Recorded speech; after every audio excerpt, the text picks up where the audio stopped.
Inside the stories that affect you. This is Inside KELOLAND. Good evening, I'm Perry Groten. Thanks for joining us. On this week's Inside KELOLAND, work is set to begin on the first South Dakota State Veterans Cemetery. We take a look at what this project means to veterans right here in KELOLAND. Also, more than 50 new houses are up from the show on the Fall Parade of Homes, from the latest home decorating and design trends to an opportunity to meet the builders. We'll tell you what's new and unique this year. The United Way kicked off its fundraising campaign this Thursday. We find out how much the organization hopes to raise and how that money helps people right here at home. And the world's largest pheasant has stood tall in Huron, South Dakota for nearly 60 years. So look back at its history and what's in store for the future.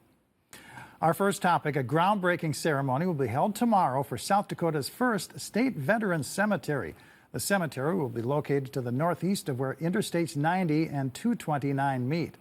Joining me now is Aaron Pollard, who's the Deputy Secretary of the South Dakota Department of Veterans Affairs, and Terry Paulson, President of the South Dakota Veterans Council. Thanks for joining us for Inside KELOLAND. Thanks for having us. You bet. Well, Terry, what's it going to feel like to have this groundbreaking for the Veterans Cemetery tomorrow?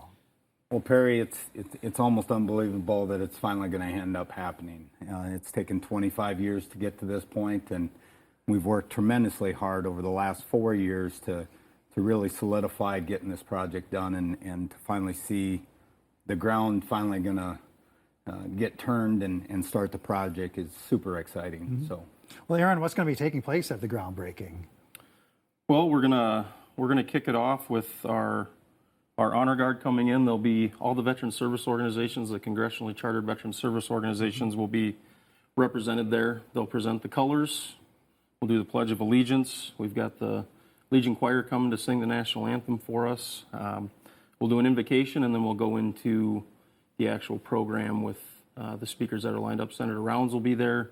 Secretary of Veterans Affairs Greg Whitlock will be there. The governor's speaking, Lieutenant Governor's speaking, and the undersecretary for the National Cemetery Administration will be there also speaking. So, and then once that concludes, we'll move and do the actual groundbreaking. Mm-hmm. Well, Terry, what is a facility like this? What's this going to mean for veterans in South Dakota? well, that was always our original purpose of trying to get this project done, was that we just didn't have a cemetery that was accessible, so to speak, on the eastern side of South Dakota, and the closest cemeteries that were available were either the National Cemetery out in Sturgis or Fort Snelling in Minneapolis. And so when we determined how many veterans, and we figured there's about 50,000 veterans on the eastern side of South Dakota that were really hampered by utilizing those cemeteries because it was such a long distance to travel for their families to pay their respects or use their benefits or whatever it may be. But you know, this is why we did it, and hopefully the veterans and their families will be able to have a place to lay to rest their loved ones and be able to pay tribute and respects to those veterans. What was the biggest challenge, Terry, to make this dream become a reality? Well, you know, passing it in the legislation was the number one thing that we really had to overcome, and gratefully we passed it out of both houses. Thankful to all the legislators that did that, and then the governor signed it into law. And once that happened, it got turned over to the Department of Veterans Affairs, and I know Aaron's going to talk about that, but those securing the federal funds for the grant and so on just made it all come together, and tomorrow's going to be a special day. Mm-hmm. Yeah, talk about the funding for this cemetery now. How is the money dispersed? Where does that money come from? So how the National Cemetery Grants Program works is they identify areas of needs where there's what they would consider an underserved veterans population as it relates to burial in either a national cemetery or a state veteran cemetery. And we just happen to be one of 5 states that currently does not have one. So you submit what's called a pre-application, do your design and everything for the cemetery, and the cemetery actually gets designed out for a full build. But we're only doing phase 1 of the project, which means that'll last us approximately 10 years. Full build out for the cemetery should be 100 to 150 years. So, and that comes in phases. Mm-hmm. And we're talking a very sizable area then, right? It's about 60 acres of property. Correct. Wow. And Terry, talk about as far as some of this funding was contingent upon on private donations as well. Talk about that effort is still going on, right? Right. And so when it was being contemplated in the legislation, you know, we were trying to figure out what was it going to cost to maintain and upkeep the cemetery, and we had differing views on what that cost would be. And so the South Dakota Veterans Council agreed to create an endowment fund within the South Dakota Community Foundation to raise $3 million, of which that $3 million, once it's raised, that principal will never ever be touched. That will be there for perpetuity. And the only money that would be able to be used for the cemetery would be the interest and dividends that were collected over that time. And we're expecting, hopefully, to reach that $3 million by 2023, if not sooner. And, you know, that was just kind of our way of saying, you know, we want a part of this too, and we know that it shouldn't be on all the citizens of South Dakota just bearing that cost, that we knew we could raise those funds, and hopefully them interest and dividends will help tremendously to upkeep and beautify the cemetery. As Aaron just said, it's going to last over 100 to 150 years, so for future generations it'll always be there. And if people want to donate to the cemetery, how do they go about doing that? Well, we have our fund set up through the South Dakota Community Foundation. I can get you the website for that. I know we have it on our flyers. And then also it's on the Department of Veterans Affairs website. There's a link on there that you can click and donate that way too. Aaron, what kind of vision do you see this cemetery playing in the future of South Dakota? Well, it's, and you truly have to go out to the property to really first start to understand how big this is going to be and how meaningful it's going to be for the veterans of South Dakota. I think Terry can attest to the fact that when you step on the property, it feels like that's where the cemetery should be. It's just going to be a place where we can, you know, lay our heroes to rest for eternity, and a place for their families and friends and anybody who wants to come to the cemetery and just understand the sacrifices of the men and women who serve. I think it's just going to be, it's really hard for me to put into words how grand it's going to be until you just get out there and you see it and understand. It feels like it's the right place for it to be. So we're excited. All right. Well, thank you for joining us for Inside KELOLAND. Thank you. Thank you, Perry. And still to come on Inside KELOLAND, we are going to hear about the fall parade of homes. Are you in for a market for a new home? You want to check out this parade of homes? We'll show you some of the new buildings you can see coming up next.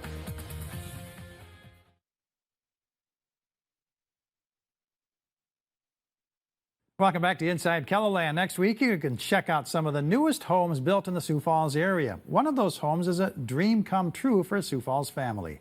KELOLAND's Matt Holson takes you inside the project from Sunshine Foods on 2nd and 14th. A three-story, $500,000 home at the southeast entrance to downtown Sioux Falls. This new build really sticks out. All right, we're doing this. We want to be by downtown where things are happening and do something a little on the edge. So, Kay Huseman and her husband are saying goodbye to McKinnon Park and hello to the All Saints neighborhood. At first, their family was surprised they wanted to move near their two rental homes at the corner of 2nd Avenue and 14th Street. We rehabbed those rental properties with the idea that we were going to build a couple, maybe like row house, couple-story rentals, and then we fell in love with the area and we're like, okay, why wouldn't we want to live here?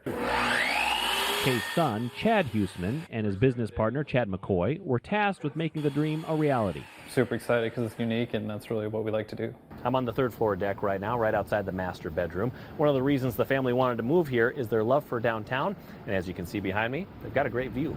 The property also features an original barn from the 1890s. Like anything, we put a lot of woodwork into them because that's what we like to do, and we like to bring kind of the old school and the new school feel. And people are noticing their efforts. We've had numerous people come and comment and come check it out, want to see it just because of the project and where it's at. I think it's going to be a great addition to downtown that wasn't here before. I mean, we're not doing this for any kind of financial investment. We're doing it because it's a dream home, because it feels right to us. So far, the neighborhood has been more than welcoming. All Saints is the best neighborhood association in the city, hands down. In Sioux Falls, Matt Holson, KELOLAND News. And again, that one of those homes is being on the Fall Parade of Homes. Now joining us is the Vice Chair of the Parade of Homes, Doug Topp. Thanks for joining us for Inside KELOLANd. Thank you. Well, how many homes do we have on this year's parade? Well, this year there's over 50 homes.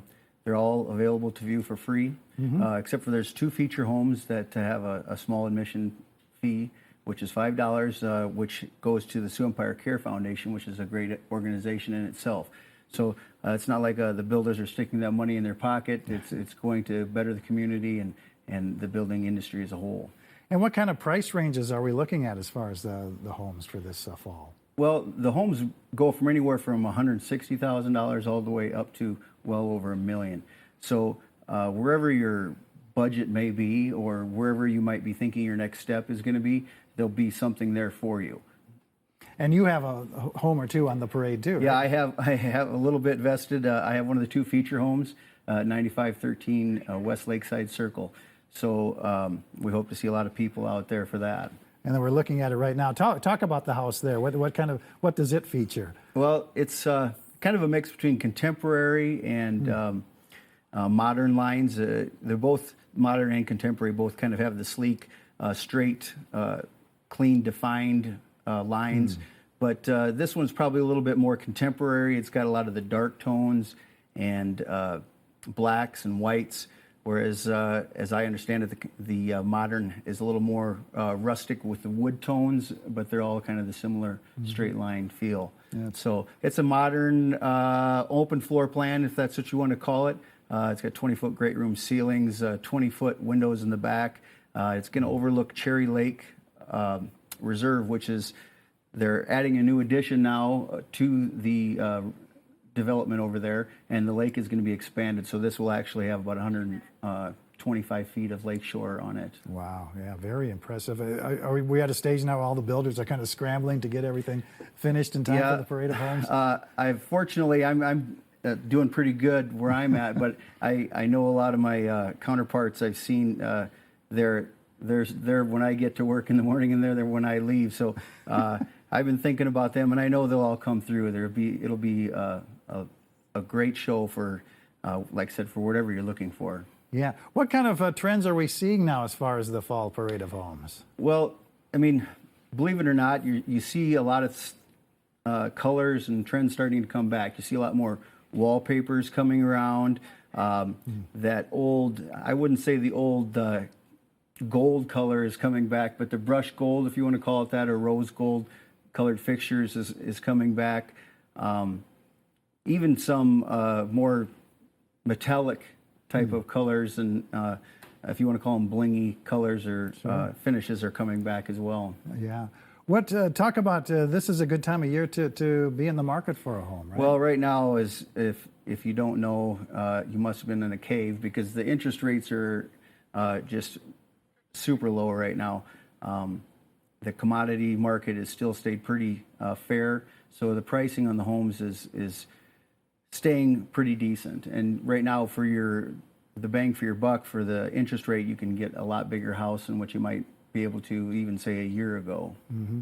Are we still seeing a big building boom in Sioux Falls as far as residential housing goes? Yeah, there seems to be, especially in the lower markets, where the like the twin home market and the I would say $200,000 to $350,000 range. It seems like those houses can't be built fast enough. There's so many people coming to Sioux Falls. This town just growing exponentially. So those first-time home buyers are really gobbling up the houses right now, which goes right on down the line to some of these other houses, which might be $500,000 or $750,000 or even $1 million. Everybody needs a place to live. Yeah. And quickly, Doug, tell us again when the Parade of Homes is. It's the 14th and 15th, which is next Saturday and Sunday, and then it's the 21st and 22nd from 1 to 5 p.m. Like I said, there's you can find all the homes at the Home Ideas magazine. It has a complete list of all of the homes and their locations. You can go on to the HVASiouxEmpire.com website and you can actually plan your day. You can go and pick out your houses, and it'll plan a map for you. So there's all different ways to get out there and enjoy it. All right. Well, thank you so much, Doug. Thank you, Appreciate Perry. it. And still to come, the United Way is about to kick off. We'll show you its mission this year after the break. Stay with us.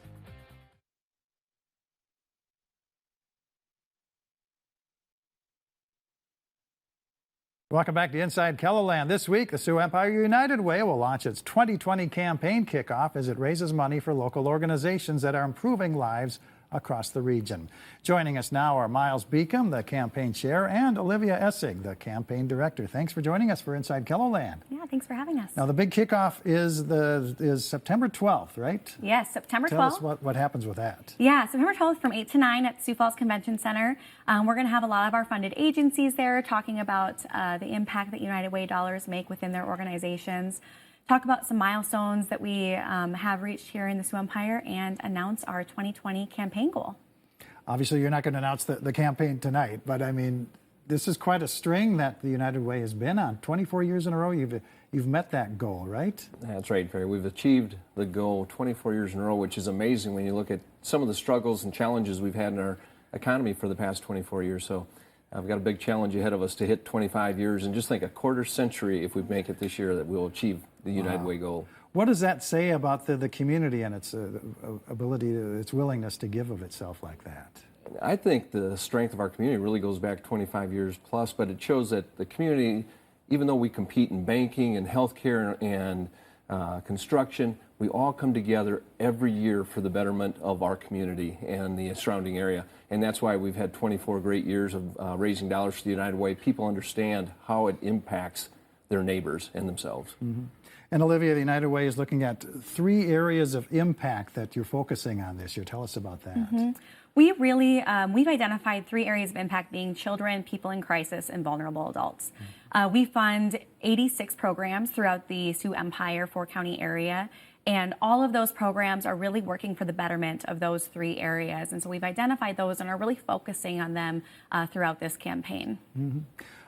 How do people donate? What can people do to donate to the United Way? Yeah, as a business, you can participate by either giving corporately or allowing your employees to give through an employee campaign. We make it really easy with payroll deduction. Or you can go right on our website, www.seuw.org, to make a gift online. Mm-hmm. We're also looking at a milestone for the Imagination Library. Tell us about that. This year in November, we'll hand out our 2 millionth book to the Dolly Parton Imagination Library. And think that every child that signs up for it from birth to 5 receives a free book every month.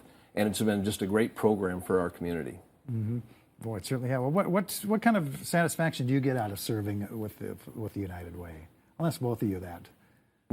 I'll go first. I just look back, take a step back, and I look at the impact that the United Way has on the community as a whole. And it's just constantly out there helping our community continue to grow. And as we continue to grow as a community, we need these organizations to be able to step up and help in different areas. Mm-hmm. I just look at our community and I take a step back and you look at it and you go, wow, what an amazing community. A community our size usually raises about $1.6 million, and we'll be over $10 million this year for the United Way. Mm-hmm. And when you look at that, if we only had 1.6, look at all the shortages we'd have in our community of helping other organizations. And as Olivia said, we're helping 86 different programs this year. Wow, wow. Well, thank you both for joining us for Inside KELOLAND. Thank Appreciate it. And we will be right back after this break.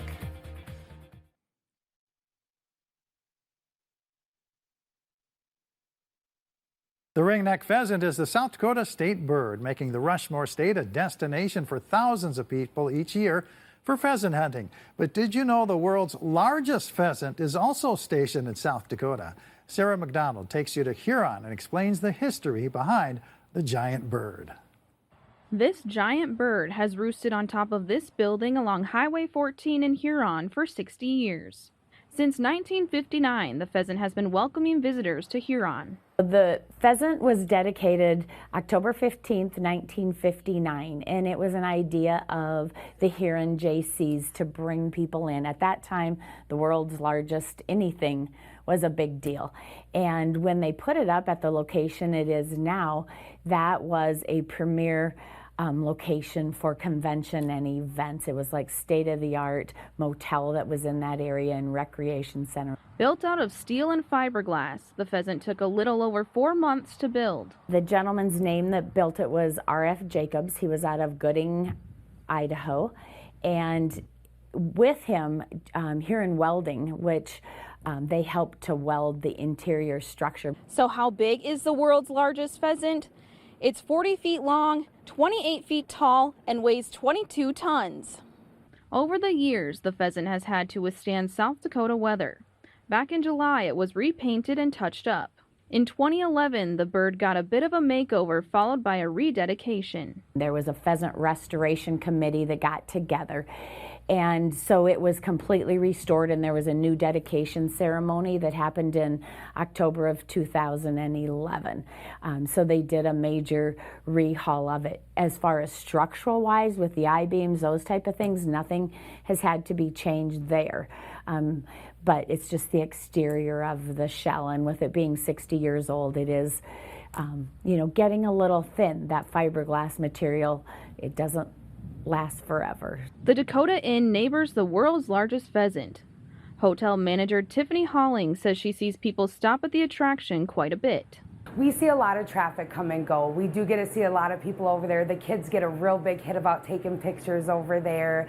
I see a lot of them try and put the pheasant on the hands, but we do get a lot of people that do stop over there to take the pictures. While the bird has been at this location for over half a century, there's a possibility that could change. The current building it sits on, which is privately owned, is for sale. The city does have a lease agreement with the Pheasant, but that expires in 2020. With the building being for sale, if somebody was to buy it, we do, as the Chamber and Visitors Bureau, have a right of first refusal, which means if somebody makes an offer, we can make an offer as well. And, as far as, and try and exceed that offer, if that was the case. Until then, we have the lease to maintain it. Shelton says they've considered moving the ringneck from its roost to a different nesting spot. We have had engineers that have looked at it, and even though the I-beams have withstood all of our great South Dakota weather that we've had, they don't know that the shell of the pheasant can withstand a move, even if it was just a short distance. So it really all depends on if it sells and what happens next year. Even with the uncertainty of the pheasant's future, Shelton says it's an icon in Huron. Just like most eastern part of South Dakota, Huron is known for its pheasants in our area, so we attract hunters from all over the country.